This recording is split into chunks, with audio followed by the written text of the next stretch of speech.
نبی نے فرمایا مجلس میں بیٹھے ہوئے مسجد میں، کہا کہ یہ جو دروازہ ہے نا، اس سے ایک جنتی آنے والا ہے۔ تو لوگوں نے دیکھا ایک مدینے کے مقامی آدمی، ذرا بوڑھے، وہ مسجد میں اندر آئے، داڑھی میں وضو کا پانی، ہاتھ میں جوتا، نماز میں شریک ہو گئے۔ اگلے دن آپ کی محفل تھی تو آپ نے فرمایا یہ جو سامنے دروازہ ہے اس سے ایک جنتی آ رہا ہے۔ تو سیم وہی آدمی اسی حالت میں انٹر ہوئے۔ اگلے دن ہوا تو آپ نے کہا اس دروازے سے جنتی آنے والا ہے، ٹھیک وہی آدمی اسی حالت میں انٹر۔ اس مجمع میں ایک صحابی بیٹھے ہیں، ان کا نام ہے عبداللہ بن عمرو۔ یہ 1,24,000 صحابہ میں ان کی ایک اسپیشلٹی ہے کہ یہ سب سے زیادہ عبادت کرتے تھے، سب سے اتنی عبادت کسی نے نہیں کی۔ ساری رات نفل پڑھتے تھے، سارے دن کا روزہ رکھتے تھے، اور دن رات میں ایک قرآن ختم کرتے تھے۔ کوئی ہمارے جیسا اول تو کر نہیں سکتا، کرے گا تو چوتھے دن پاگل ہو جائے گا، دماغ خشک ہو جائے گا۔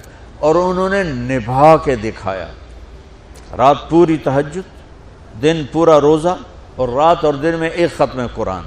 اب ان کو خیال آیا کہ یہ بابا جی مجھ سے بھی زیادہ عبادت کرتے ہیں، جو ان کو یوں ڈائریکٹ جنت کی بشارت ملی اور مجھے نہیں ملی، تو میں دیکھتا ہوں یہ کون سی عبادت کرتے، کیا یہ ساری رات سجدے میں پڑے رہتے ہیں، رکوع میں کھڑے رہتے ہیں، قیام میں کھڑے رہتے ہیں، کیا کرتے ہیں؟ تو ان کے پاس پہنچ گئے، چاچا کچھ تھوڑا والد صاحب کی ناراضگی ہے، دور رہنا چاہتا ہوں، 2-3 دن ٹھہر جاؤں آپ کے پاس؟ ہاں ہاں ہاں بیٹا، آ جاؤ آ جاؤ آ جاؤ۔ اب عشاء کی نماز کے فوراً بعد انہوں نے چادر اوپر لی اور چادر میں یوں سوراخ کیا اور یوں لیٹ کے دیکھنے لگے کہ اب یہ بزرگ کیا کرتے ہیں۔ بزرگ تشریف لائے، سرانے پہ سر رکھا، اللہم بسمک اموت و احیا، سونے کی دعا پڑھی، اور تھوڑی دیر بعد خراٹے تھے۔ وہ بڑے حیران ہوئے، بھئی میرا تو خیال ہے یہ ساری رات سجدہ کرے گا تو رو رو مسلح تر کر دے گا، یہ تو خراٹے ہی چون جاندے نہ ہو جا رہے ہیں۔ اب وہ دیکھ رہے ہیں ابھی اٹھے گا ابھی اٹھے گا ابھی اٹھے گا، پھر انہوں نے کپڑا اتار دیا، ابھی سویا ہوا ہے۔ وہ فجر کی اذان پہ اٹھے اور ان کا دماغ چکر کھا گیا، بھئی اے کی بڑی تہجد دے 2 نفل بھی نہیں تو جنت دی بشارت 3 دن کٹھی۔ انہوں نے کہا کل دیکھوں گا، کل شاید کچھ اور کریں گے۔ اگلے دن آئے، پھر اسی طرح یوں کر کے لیٹ گئے، اور بزرگوں نے بھی یوں کیا، اور بسمک اموت و احیا، اور پورا کمرہ خراٹے نال۔ وہ پھر پریشان، یہ کب اٹھے گا کب اٹھے گا؟ فجر کی اذان پہ اٹھے تو اور ان کی حیرت بڑھ گئی، کہنے والا سچا، اس کے بات کو تو چیلنج ہو نہیں سکتا، وہ محمد مصطفیٰ ہیں، لیکن یہ چکر کیا ہے، یہ جنت مل کیسے رہی ہے؟ چلو ایک رات اور صحیح۔ تیسری رات آئے، یہ یوں لیٹے وہ یوں لیٹے، یہ دیکھتے رہے وہ سوتے رہے، حتیٰ کہ فجر کی اذان پہ آنکھ کھلی تو یہ نا پھٹ پڑے، کہنے لگے چاچا بات بتاؤں؟ کہنے کیا ہے؟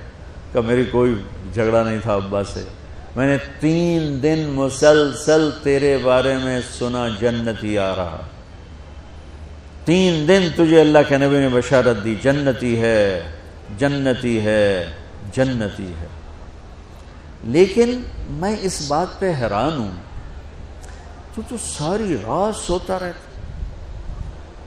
اس زمانے میں منافق بھی تہجد نہیں چھوڑتے تھے، فرض نماز تو فرض نماز ہے، منافق بھی تہجد نہیں چھوڑتے تھے۔ تو کہنے لگے کیا کرتے ہو؟ ساری رات تو سوتے گزار دیتے، کیا کرتے ہو؟ کہنے لگے بھتیجے جو تو نے دیکھا ہے یہی کرتا ہوں۔ اب یہ پریشان ہے کہ اللہ کے نبی کی بات کو تو چیلنج ہو نہیں سکتا، اور جس کو بشارت دی ہے انہوں تے فٹ نظر نہیں آ رہی کہ کیسے 2 نفل آج کہ نیک لوگ تہجد نہیں چھوڑتے۔